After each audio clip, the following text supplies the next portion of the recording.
Hey everybody, welcome to Cheap Comic Collector. It is episode number 395. It's July 14th. Hope you're having a great summer. Hope everything's going well for you and your family and everything's beautiful and lovely. And today we are going to go through the Fantastic Four 2099 series. I just got done reading it. And then we're going to go through a Whatnot box. And this is my second attempt at this video. I got interrupted the first time a few minutes in, so hopefully this time will go a little bit better. I'm just going to put you up top, turn you around, zoom you in so you can see the comic book goodness. But not so much in this series because honestly, I didn't enjoy this series very much. It was badly written. It was badly lettered, so it was hard for me to read it. The art was nothing to write home about. It seemed to be put together by committee rather than actual... the first couple issues weren't too bad. It seemed like there was potential there, but honestly, the most interesting thing about this entire series is this beautiful chromium cover that's a wraparound. And other than that, it's kind of discombobulated as a story. It kind of jumps around.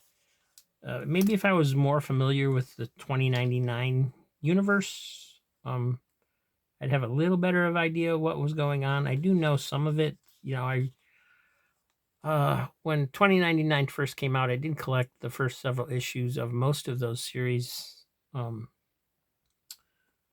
honestly, this is just a mess. When it started out, it was written by Carl Kessel, and the first few issues seem like there's an idea for a story there, but by the time it's done, it just jumps all over the place. It's like it's almost like an event storyline where you would need to read all the other crossovers in order to make sense out of it, but there aren't any other crossovers. So,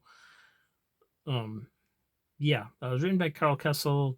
Rick Leonardi did the pencils on this first issue. Al Williamson did the inks, and Janice Chiang did the letters throughout, and that did not help at all because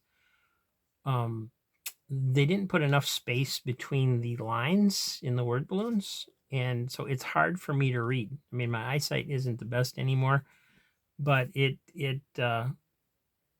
guess if I had used a magnifying glass, maybe it wouldn't have been so bad.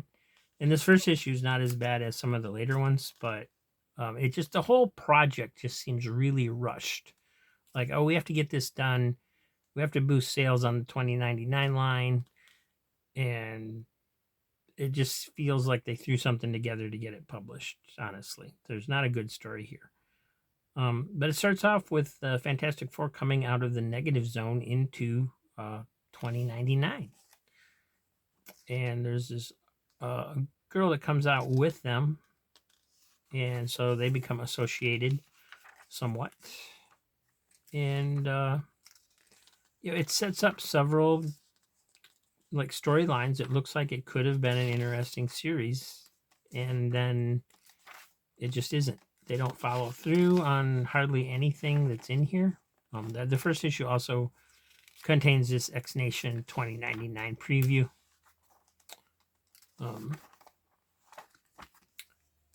And yeah, I'm not even, I think I'm just going to show you the insides of like the last issue after that first issue. We got number 2 here, number 3. Number 4, they meet up with Spider-Man, who's kind of like a background character, more in his civilian identity than he ever shows up as Spider-Man. Number 5, they become wanted. The people in charge are claiming that they're escaped experiments and not actually real people and not the real heroes that they are. And the first couple issues, it made you wonder, are they them or are they not?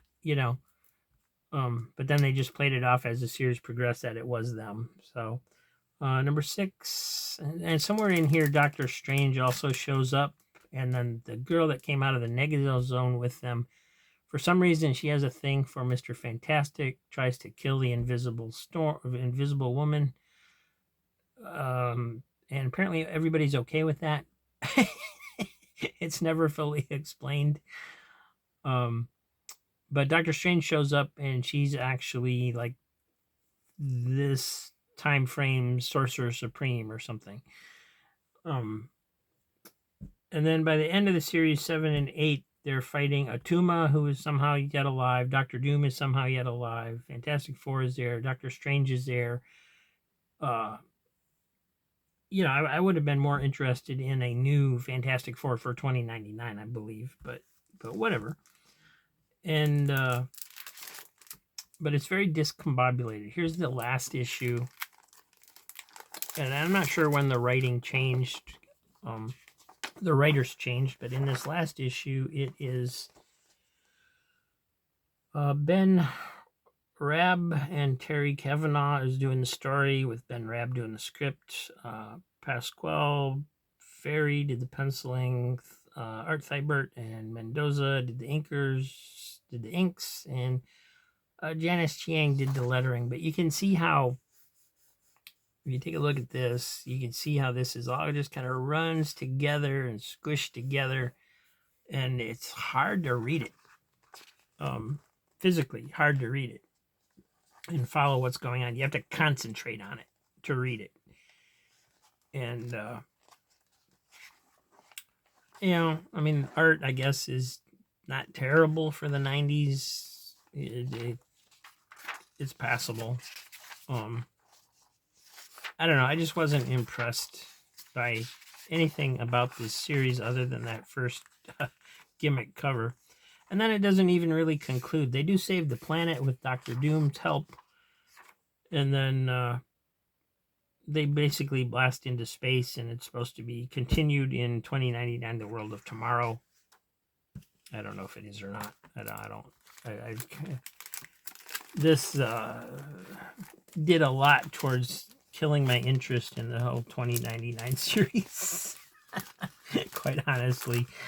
I'm glad I have it. It's a complete series. I have all 8 issues and so forth, but I really, really thought this would be better than what it was, I guess. And like I said, the best thing about it is this cover, which is very cool. And that's about it. So that's what happened with that series. But hey, I got a complete set. Never have to buy another issue. Although chances are I'll come across 1 or 2 here and there in a Whatnot box. And speaking of Whatnot boxes, see what I did there? Yeah. All right. So this one comes from Gotham Thrift. I bought this one a while back, March 22nd. I paid $19.73 for 66 comics. So it was only a $10 box. And it comes to 30 cents an issue. So let's see what's on top. Comics Express.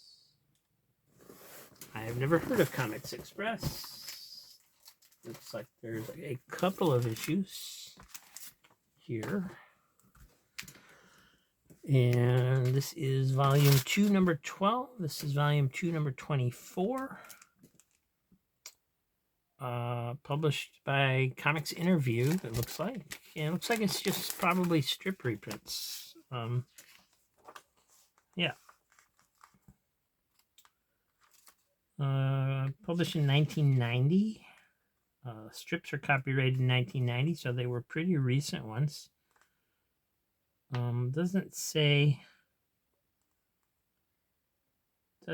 how often it's published. Like if it's published once a month, it's published every week, whatever. But Don Chin was the editor. And Looks like it reprints some Bizarro strips. Ernie.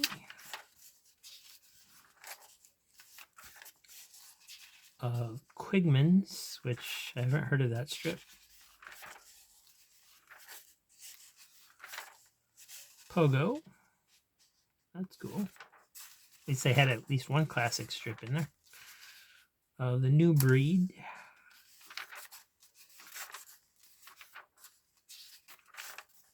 Shoe. That's been around for a while. I guess you could kind of consider that a classic strip now. The Neighborhood. Haven't heard of that one either. Mother Goose and Grimm.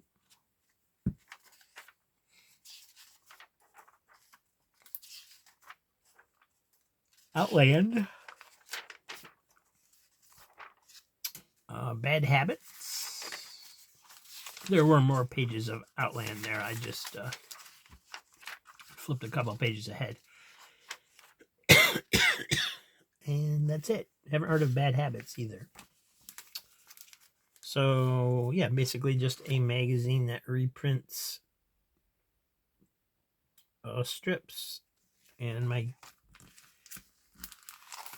I want to say it's probably published monthly, but there's certainly not a month's worth of strips in there. So, I mean, it could be more often than that. Let's see what this one looks like. This would have been volume 2, number 24. So if this is still 1990, then it's probably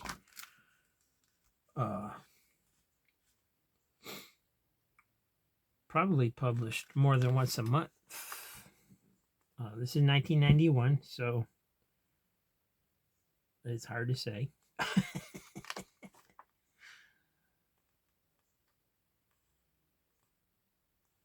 But it looks like it's got the same strips in it. Mother Goose and Grimm, Bizarro, Shoe, New Breed, Pogo, Quigmans, Ernie, and Outland.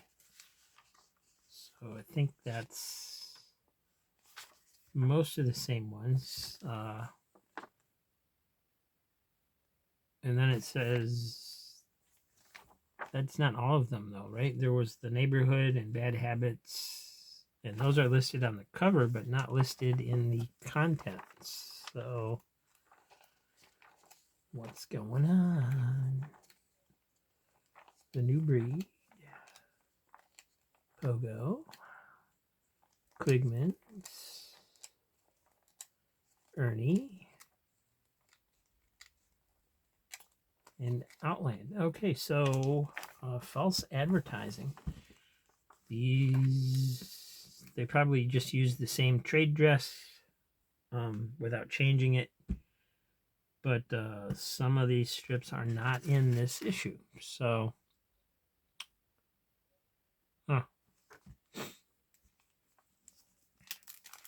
anyway, have to try and look up some information on this. I have never heard of it before.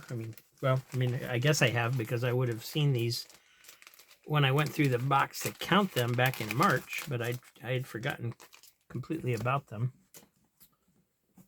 And next up we have Tales from the Stone Troll Cafe, number 1 from Planet X Comics.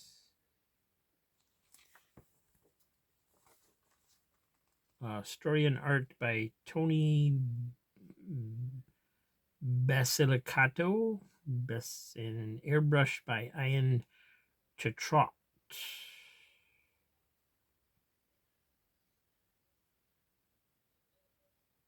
All material copyright and trademark 1986.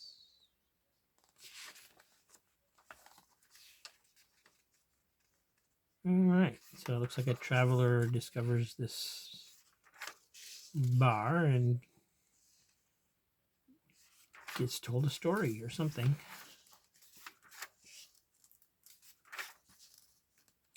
Interesting artwork. And kind of an odd panel layout since everything's only 1 or 2 panels, but interesting. An interesting look to it with the, being in black and white, but airbrushed.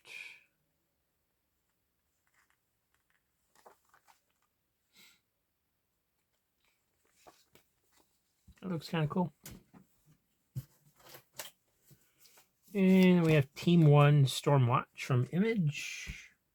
Number 1. There is a spine tick right there. And some of the Image art isn't as bad as I remember. This was one of the ones that don't look too bad.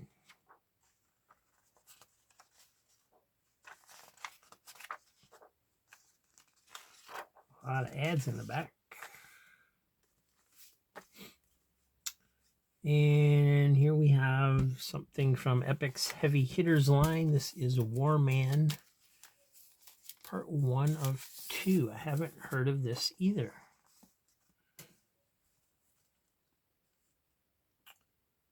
Blood, drugs, and guns in the heart of the jungle. Well, yeah, what more could you ask for? Written by Chuck Dixon. Sounds like a series that would be up his alley.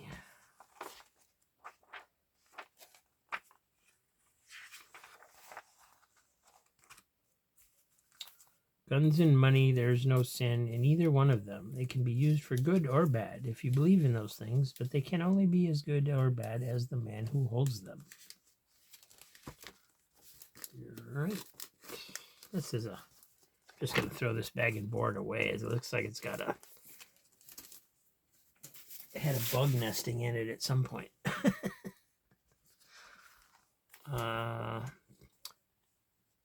Tales from the Aniverse. This one.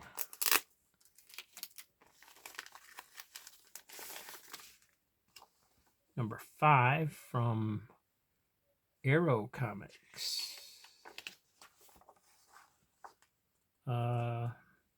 1986.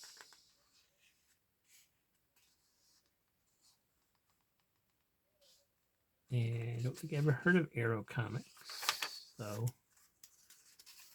But apparently they went up to at least 5 issues of this.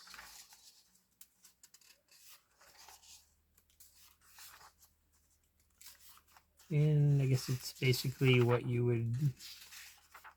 they call a furry comic. I don't know. That furries people would like. See what this back is.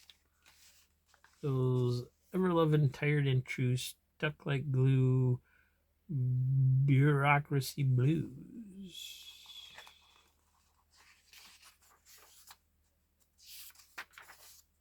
All right, different. So this could be an interesting box. Quite a few things in here I haven't heard of. Robotech Masters, number 3 from Comico. And boy, these bags have been stored in a barn or something, it looks like.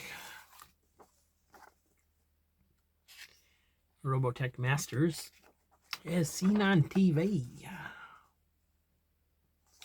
So basically, kind of, I was going to say early manga, but it's actually written by Mike Barron. So maybe not.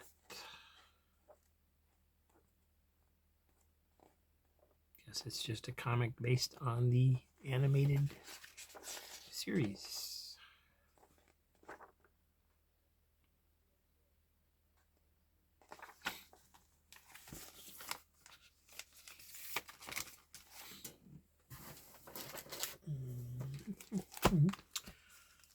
Singularity, number 7 from IDW.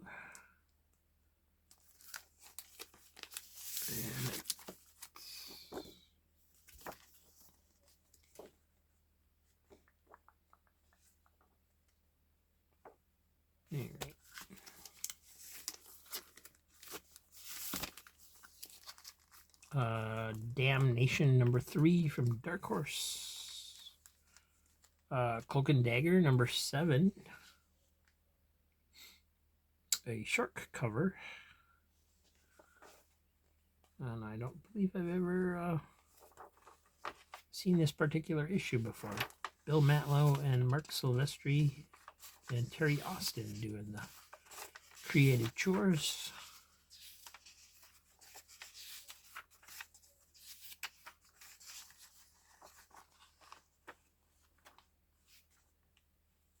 It's got some folds in here. It's been folded once this way and folded again that way, it looks like.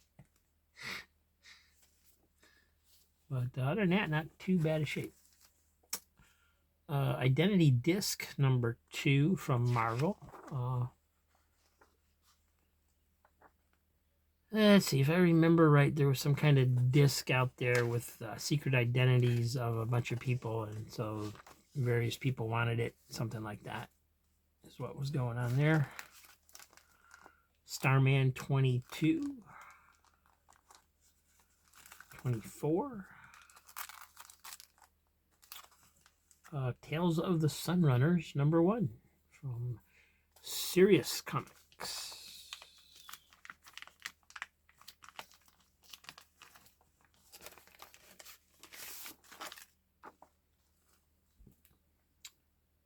His father's dead and Doc's next.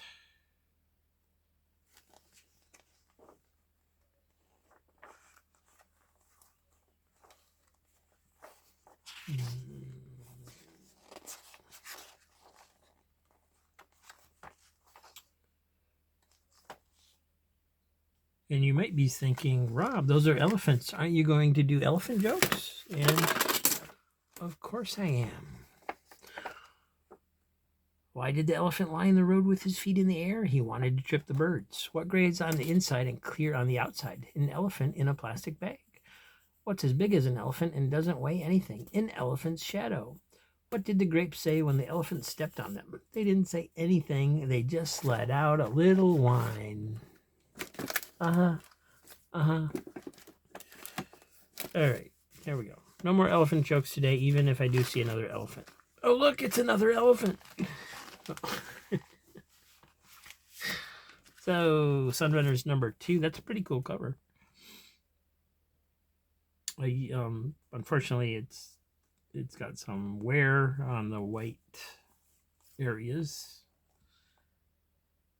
But I like the drawing. It's too bad they didn't blow it up instead of having the frame and have a good cover. Here's #3 of Sunrunners. Looks like it was taken over by Amazing Comics. Or perhaps that's the same publisher and they just changed their name. But here's #4. This one was published by Eclipse.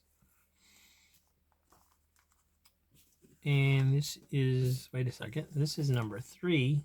Oh, this is Sunrunners. This is Tales of the Sunrunners. This is Sunrunners. Okay. Got it. So there's #3 and #4 from Eclipse. Oh, except 3 is published by Pacific Comics. Apparently, just about every issue of this particular series was published by a different publisher. Here's #5 from Eclipse. #6. And #7. And here is Steel Claw #1 from Quality Comics. So this more than likely is a 29 or reprinted from the UK, just like all their other books, more than likely.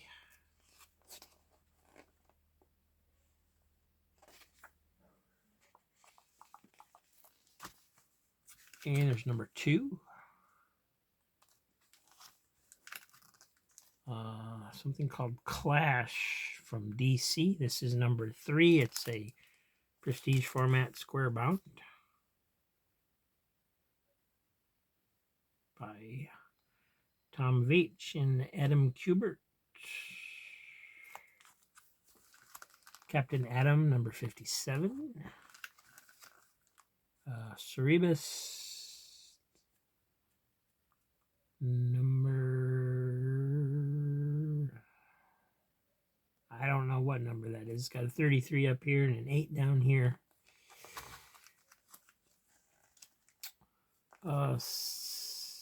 Cyclops, book 3 of 3. This was also done by Comics Interview. So let's take a look at this. I didn't know. I don't think I realized that they published comics.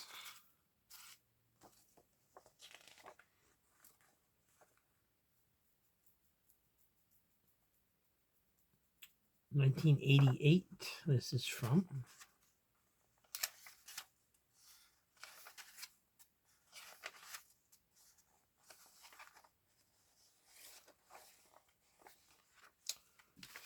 So lots of cool older independents in this box, and it was you know, considering how cheap they were, I'd say this is a pretty good box. Cylinder Head. And no publisher trade dress or anything on the front.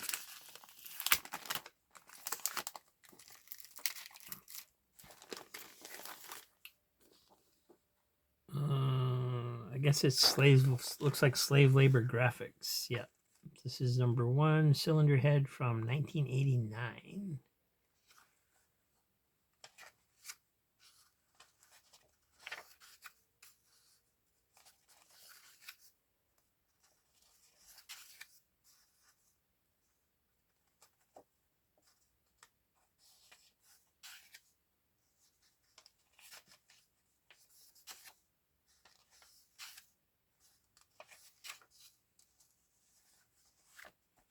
All right. And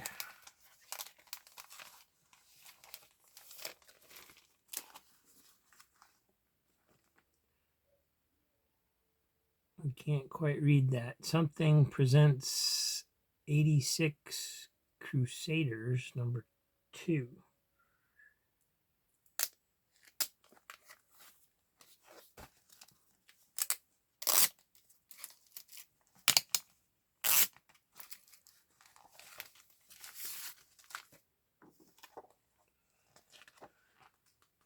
Frontiers 86, number 2, featuring the Crusaders. So black and white, but on nicer paper than newsprint.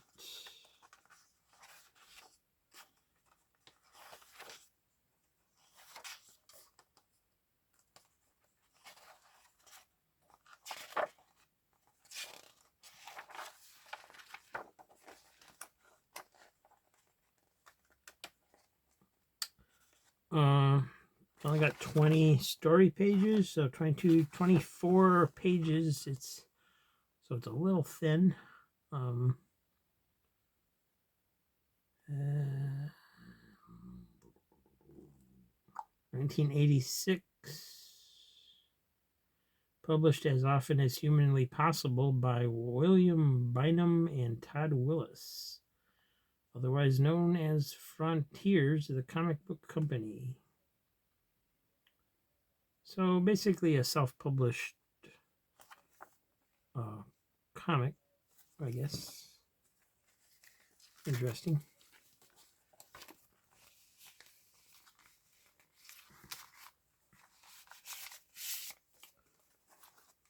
Here is Cyclops, number 2. So we had, what, 3, was it?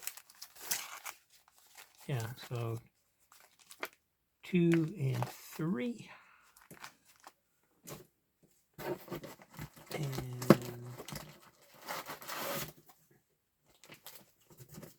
I'm just going to take out the rest of this stack. We're about halfway through the box. Put these back in there. And this is the Crimson Avenger, number 4. or no, it's number 1. It's a 4-issue miniseries. I'm sorry. That's a number 1. Looks to be in pretty decent shape. It's maybe a little wear. Agent X number 6.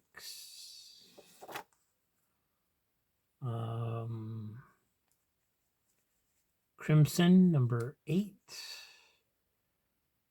which I believe is from Cliffhanger. I believe that was an Image imprint. Agent X number 7.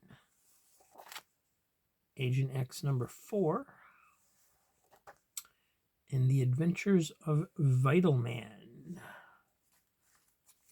Smaller size comic. You can see it here next to the one behind it. It all begins here.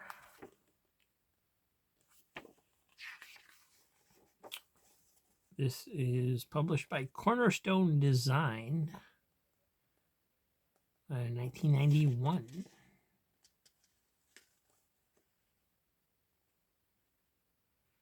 Says, hi, if you're wondering if this is just another new publisher, you're almost correct.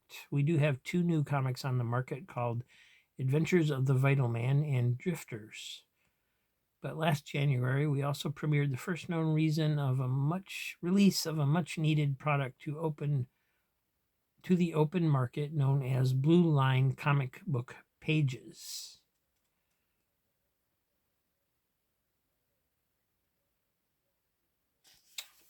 So, all right, this is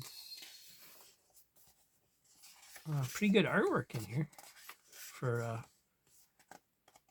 independent publisher. Yeah, it's not newsprint. It's a better quality paper again. And I wonder why it wasn't done in the traditional size of a comic. That's interesting.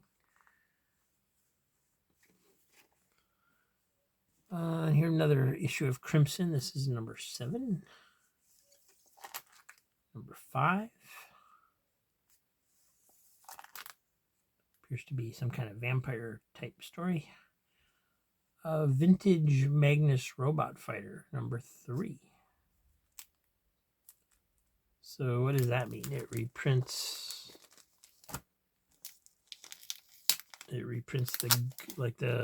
the Gold Key issues.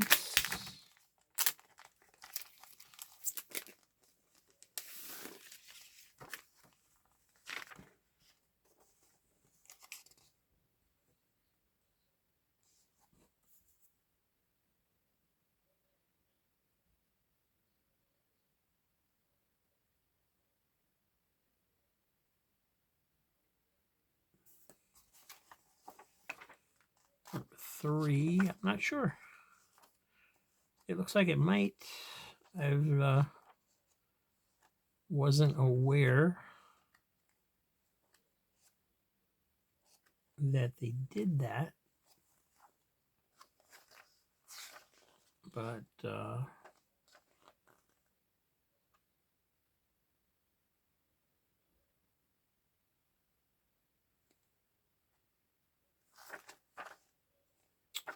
I'm not sure. I'm gonna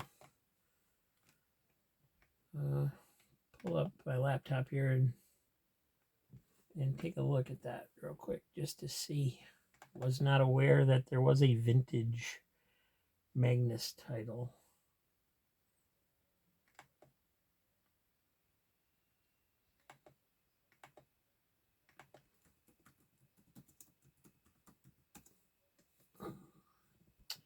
Yep, 4 issues, published in 1992. And let's see, this is number 3.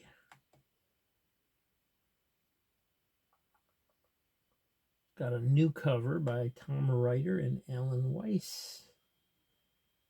And it reprints, number 13 from the Gold Key series.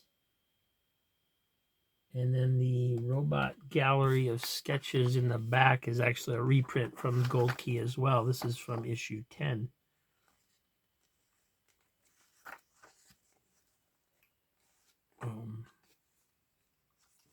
There was only 4 issues, so apparently nobody was too interested in the reprints. But interesting. Did not know that series existed. A lot of learning a lot in this box. The Comet number 6 from the Impact line, Coming of the Hangman. That's a pretty cool cover for those. Like that.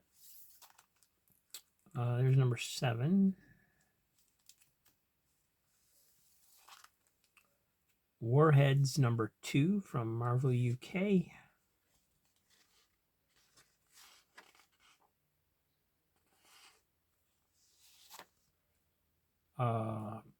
Ray number 6 from Valiant. Wonder Man number 11, but this cover is rough. Man, this is one of those that looks like it got ran over by a car. It's got dirt just all over it. Black Condor number 2. Sky Pirate Strikes. Yeah, I think the only issue of this I've ever seen was number 1. So I believe there's a few people out here who really liked this series. It was written by Brian Augustin and art by Rags Morales.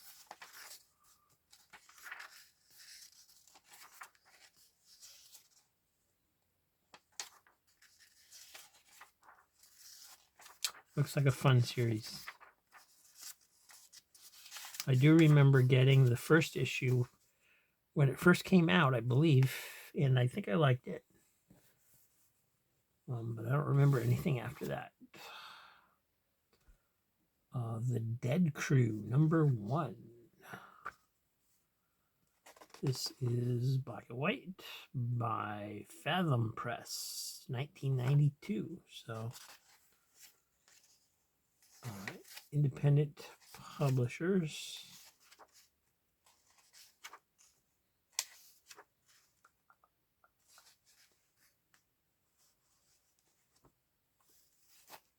Captain Atom, number 56.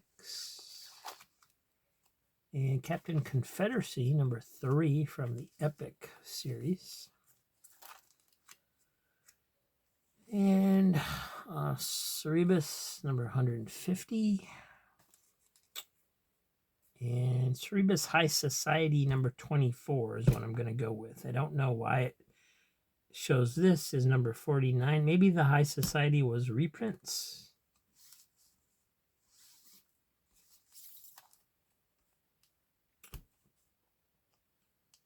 And this is,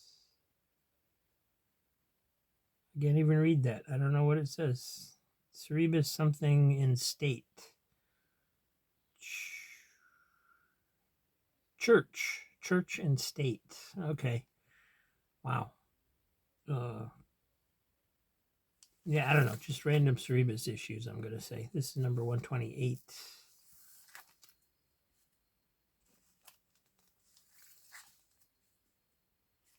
$125, $135.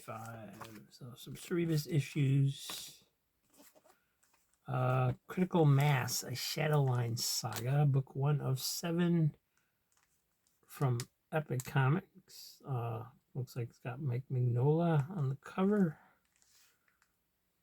Square bound, prestige format type thing.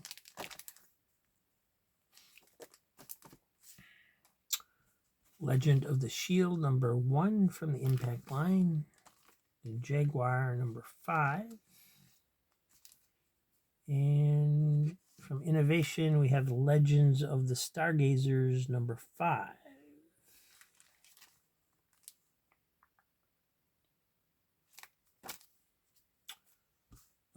From Now Comics, Little Monsters, number 6, based on the movie, I believe.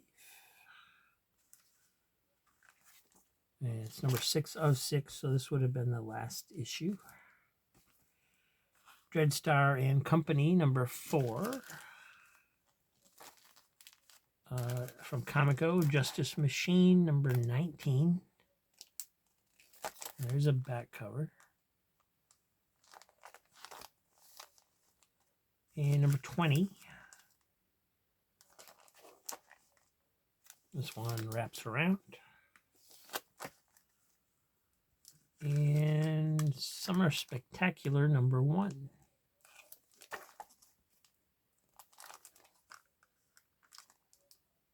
And not a wraparound, just a different illustration on the back. And then lastly from this box we have The Legend of Kamui from Eclipse, bi-weekly for mature readers. The compelling tale of a man's unshakable belief in the right to live free. A genuine ninja story from, it says Viz Comics down here and Eclipse up here, which are, or were, as far as I know, 2 different publishers. I did not know they were connected in any way that I'm aware of.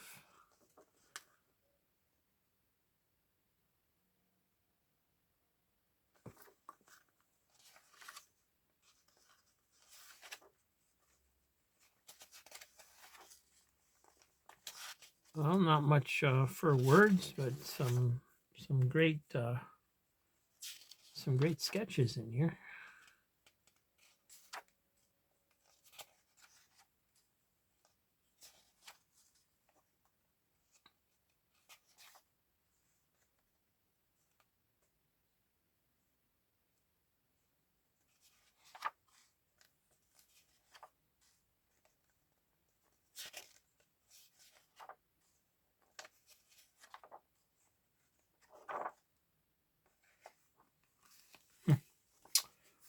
All right, well, that's it for this box. Thanks for watching, everybody. I appreciate that. Please hit that like button, and we'll see you tomorrow for some more comics. Every day at noon, except for Saturday, and we do a claim sale usually around 12:30ish, 12:45. Thanks for watching, and we'll see you soon.